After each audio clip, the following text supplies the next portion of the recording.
BA प्रथम वर्ष के बच्चों का हार्दिक स्वागत। बच्चों, आज हम पाठ्यक्रम में निर्धारित काव्य शास्त्रीय काव्य गुण का विवेचन करेंगे, अध्यापन करेंगे। बच्चों, काव्य गुण, काव्य रीतियाँ, काव्य दोष, काव्य रीतियाँ का शब्द शक्तियाँ, अलंकार, छंद, ये सब हम पढ़ते आए हैं और सब एक दूसरे पर आश्रित भी हैं। आज हम काव्य गुण की बात करेंगे कि काव्य में कौन कौन से गुण होते हैं और होने चाहिए। मनुष्य में जिस प्रकार उदारता, शालीनता, वीरता आदि गुण होते हैं और गुणों से ही उसका मनुष्यत्व उजागर होता है, उसी प्रकार काव्य भी अपने गुणों से हृदय स्पर्शी बनकर अपने काव्यत्व को उजागर करता है।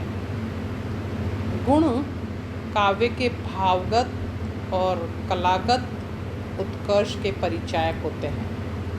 काव्य की आत्मा, रस या भाव का जो विकास है, उसका प्रसार करने में ये तत्व बहुत सहायक होते हैं, इसलिए इन्हें काव्य गुण कहा जाता है।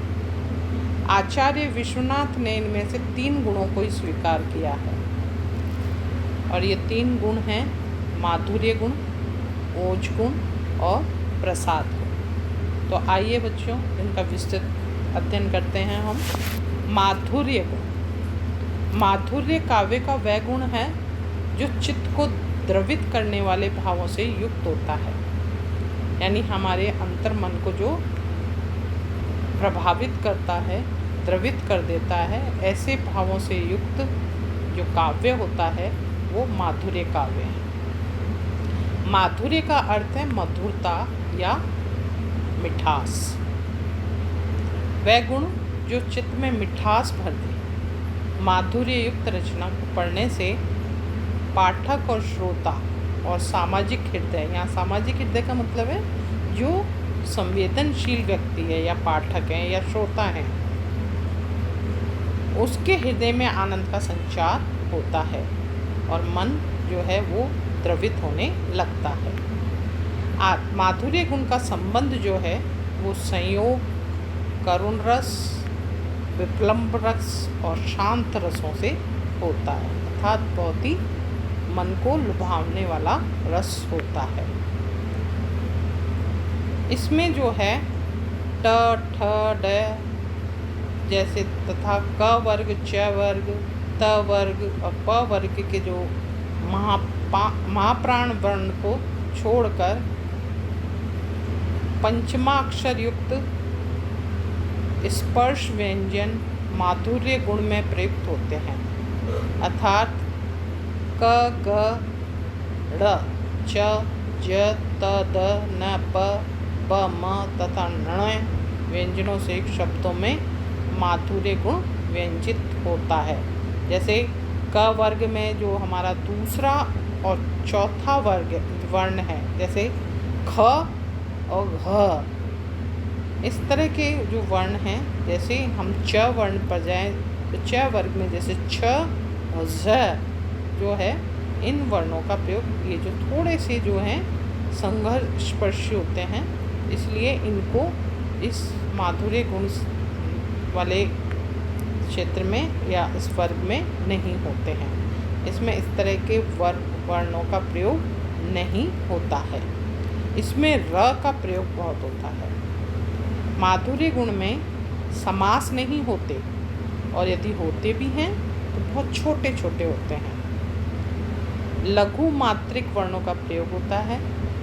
माधुर्य गुण का संबंध वैधर्वी रीति से होता है। इसका उदाहरण देखिए, चंचल किशोर सुंदर तासी में करती रहती रखवाली कामायनी से है ये।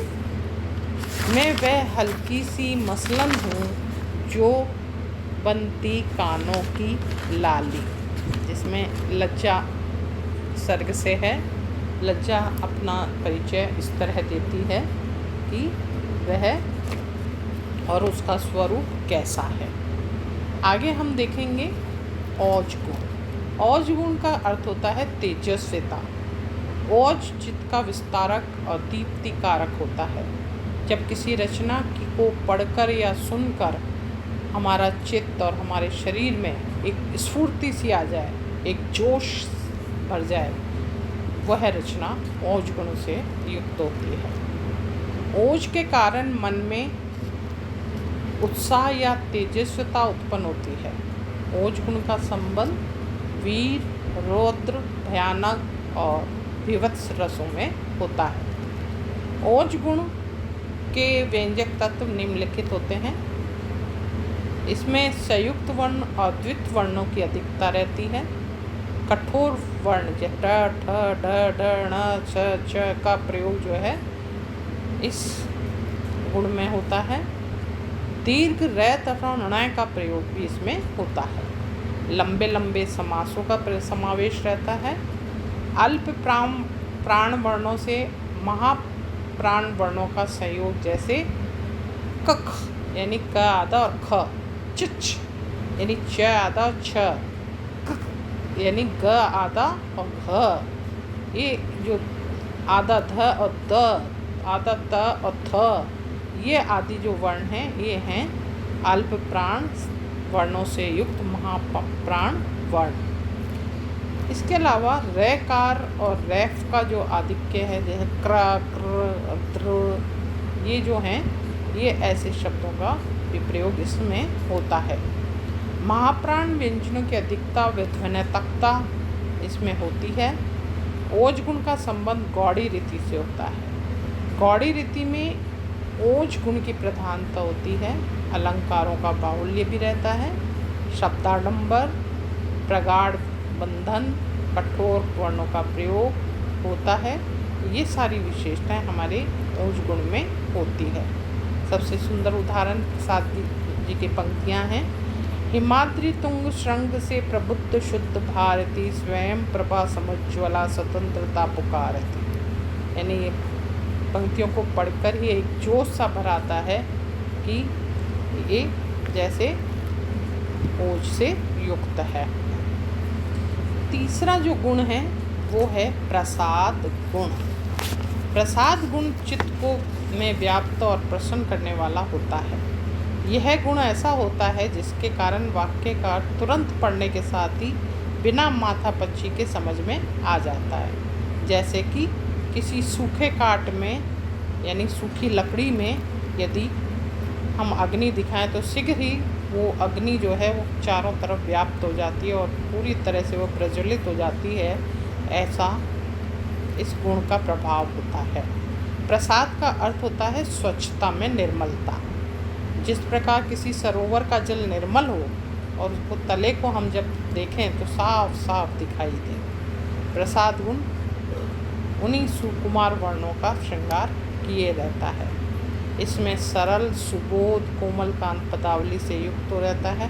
सहज अभिव्यक्ति का प्रभाव रहता है और बहुत ही हृदय अर्थग्राही होता है। इसका उदाहरण देखिए। जाकी रही भावना जैसी, प्रभु मूरत देखी तिन जैसी, देख ही भूप महारण धीरा, मनहु वीर रस धरे शरीरा। यानी हमें यहाँ पे कहीं भी किसी शब्द का अर्थ ग्रहण करने में कहीं कोई भी बाधा नहीं पहुँच रही है। हम सहज रूप से इसका अर्थ ग्रहण कर रहे हैं। ये ही प्रसाद गुण की जो है विशेषता होती है। इस प्रकार हम इन काव्य गुणों का जो है अध्ययन करके हम वही काव्य विवेचन में इसका प्रयोग कर सकते हैं। धन्यवाद।